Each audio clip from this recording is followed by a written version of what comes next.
Bismillahirrahmanirrahim. Assalamu alaikum and good evening to you all. I'm Ashik Minas and this is Evening News.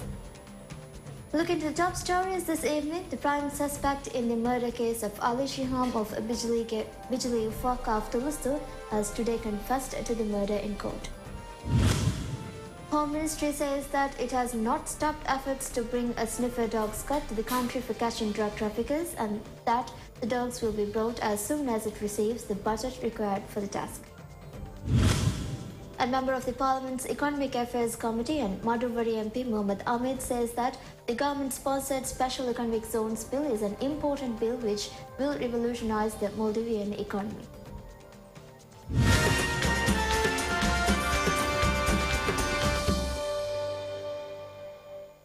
The prime suspect in the murder case of Ali Shiham of Bijli Ufaq of Tulustu has today confessed to the murder in court. While 35-year-old Muhammad Niaz of Red Rose, Kaf Tulustu has confessed to the murder at criminal court, he had also confessed to having stabbed Shiham and revealed details of the crime during the investigation. Confessing to the crime at the first hearing of the case today, Niaz said that he does not want any lawyers to defend him and that he killed Shiham out of pure hatred. At the hearing, Niaz said that on the night of the murder, he went twice to where Shiham had been sitting and determined it was Shiham from the glow on his face due to the light of his mobile phone before stabbing him. Niaz denied that he needed a lawyer despite being asked many times. At today's hearings, the state presented evidence against the suspect, including his statement and 4 individuals as witnesses against him. The statements given by 5 of Niaz's family members were also presented as secret documents. The statement of Shiham's inheritors are to be taken at the next hearing of the case. Police said Niaz stabbed Shiham in his chest and killed him as an act of revenge, as Shiham had accused Niaz of having stolen from a construction site in the island, which was under Shiham's supervision. Home Ministry says that it has not stopped efforts to bring a sniffer dog squad to the country for catching drug traffickers and that the dogs will be brought as soon as it receives the budget required for the task. According to Home Ministry's media coordinator Tasmil Abdul Samad, major efforts are underway to bring sniffer dogs into the country to catch drug traffickers and that, however, the ministry has not yet received the budget to bring those dogs. Tasmil said that the ministry is now working to obtain the budget from Finance Ministry and also to set a location where the dogs may be kept in Malé. The sniffer dogs are being brought from the Netherlands and will be trained in a farm in Kandy, Sri Lanka. Members of the Parliament's Economic Affairs Committee and Madhuvari MP Mohammad Ahmed says that the government-sponsored Special Economic Zones Bill is an important bill which will revolutionize the Maldivian economy and that all components of the bill are designed to benefit the Maldivian people. Speaking on the Special Economic Zones Bill, which was recently passed by the Economic Affairs Committee reviewing it, Madhuvari MP Mohammad Ahmed said that the bill was well drafted even at the time of proposal and that the bill does not contain any elements that may bring losses to the people.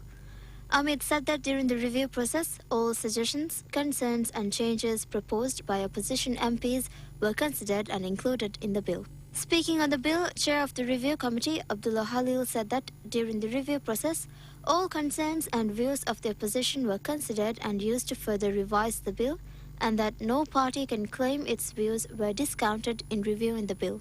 Halil said that while the committee had worked to expedite the bill's review and forward it to the Parliament floor, the committee did not violate any regulations or procedures in doing so. Meanwhile, Speaker of the 18th Parliament, Abdullah Masih, has also said that there is no room to claim that the Parliament's Economic Affairs Committee violated Parliament regulations in reviewing the Special Economic Zones Bill. The Speaker made the statement in response to points of order raised by opposition MPs at Monday's Parliament sitting.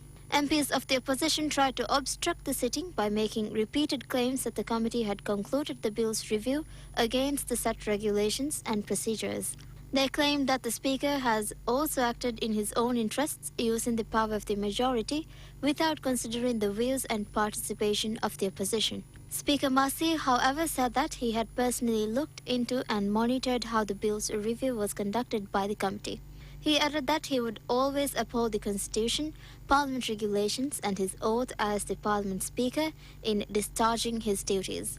Opposition parties MDP and JP had boycotted the committee, claiming that PPM had not given them the chance to have a say in the bill's review process. Housing Minister Dr. Mohammad Muiz says that the Equatorial Convention Center in Ado City is still in disrepair due to lack of budget, and that work to repair the building will begin once the funds are set for its next year's budget. By Hitadu South MP Ali Nizar at today's Parliament sitting, Mr. Muiz said that the government had carried out many efforts to keep the convention center in good condition, and that the government had even announced to find a curator for the building, to which there was no response. The minister said that while ECC is in great need of repair, the budget was not set for it this year, resulting in the project not reaching completion this year as well. In addition, Minister Muiz said that he had looked into the condition of the Darbarga and the 211 million rupiah worth Equatorial Convention Center, and that the government is now seeking to repair these locations. The minister added that the ministry had not kept or removed any items from the convention center, and that the place is now being supervised by officials of MNDF Southern Command.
The President's nominations for membership at Anti-Corruption Commission (ACC) have been forwarded to the Parliament's Independent Institutions Committee for review.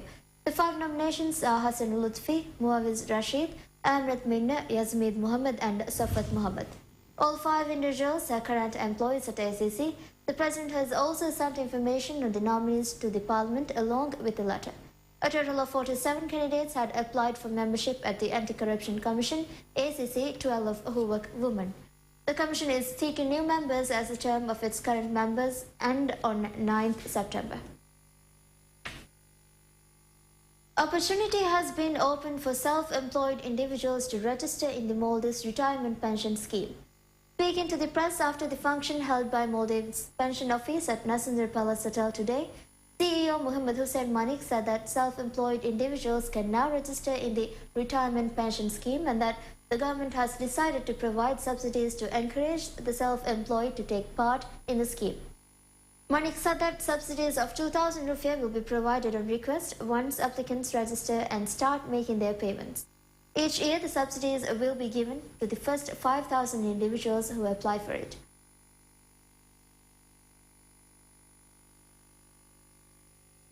Some international organizations have voiced concern and urged the Maldivian government to take swift action in finding Ahmed Rilwan, the missing Miniver News reporter. The organizations include International Federation of Journalists (IFJ), South Asia Media Solidarity Network (SAMS), and Reporters Without Borders. The organizations have urged for the police to step up their search operations and use all resources available. The organizations say that Rilwan has gone missing at a time when local reporters are receiving threats from various gangs, and that local reporters also face the threats of religious extremists.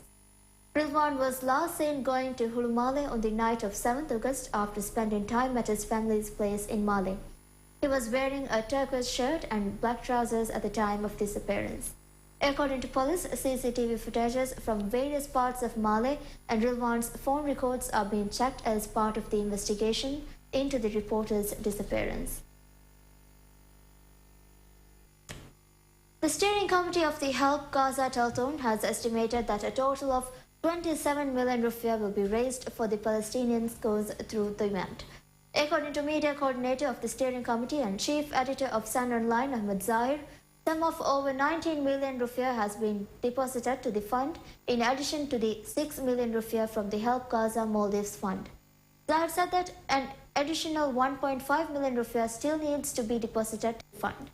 He said that on request of some donors, the deadline for funds to be deposited has been extended till Wednesday. While the Help Gaza Telthon has gathered a record sum in the history of local telthons, the funds are to be conveyed to Gaza through the Qatar Red Crescent.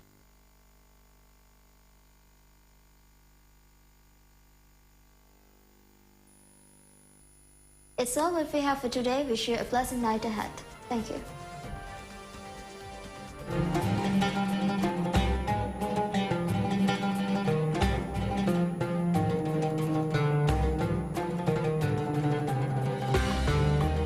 Balong Yagendoli, DhiTV.